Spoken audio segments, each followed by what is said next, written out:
आता बातमी आहे भोंदू खरात संदर्भातली। नाशिकमध्ये स्वतःला देवाचा अवतार सांगून महिलांना लुटणाऱ्या आणि त्यांच्यावर अत्याचार करणाऱ्या अशोक खरातचा पापाचा घडा आता भरलाय।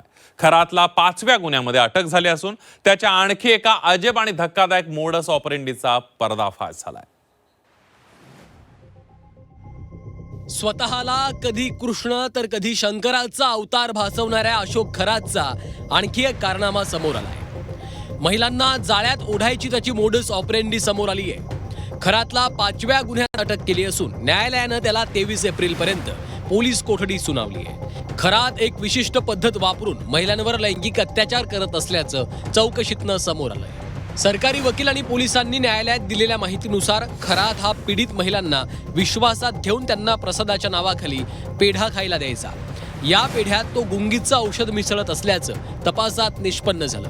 केवळ पेढाच नाही तर काही प्रकरणात पाणी पितानाही त्यात गुंगीचं औषध मिसळून महिलांना बेसावध केलं जायचं। महिला बेशुद्ध पडताच हा भोंदू त्यांच्या हतबलतेचा फायदा घेत त्यांच्यावर अत्याचार करायचा। 5व्या गुन्ह्यामध्ये पहिल्यांदा प्रोड्यूस करण्यात आलेलं होतं। आरोपीने ही जी पीडिता या गुन्ह्यातील तिला तंत्रमंत्र च्या साहाय्याने तसंच मी दैवी शक्ती असून देवाचा अवतार आहे असं सांगून तिच्यावरती वारंवार लैंगिक अत्याचार केल्याबाबतचा हा अत्यंत गंभीर आणि संवेदनशील गुन्हा असल्यामुळे SITच्या वतीने आम्ही माननीय कोर्टामध्ये युक्तिवाद केला असता आरोपीला 23 तारखेपर्यंत पोलीस कोठडी सुनावली आहे। खरातवर आतापर्यंत 17 गुन्हे दाखल झाले असून खरातनं तब्बल 33 दिवस पोलीस कोठडी भोगली आहे। प्रत्येक वेळी तो आजारपणाचं नाटक करून पोलिसांपासून वाचण्याचा प्रयत्न करतोय।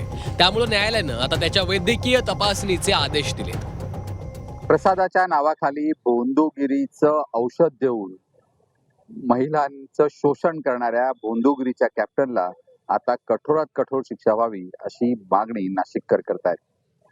त्यामुळे खरातला अधिकाधिक शिक्षा व्हावी आणि त्याला जामीन मिळू नये यासाठी पोलिसांसमोर आता मोठं आव्हान असणार आहे।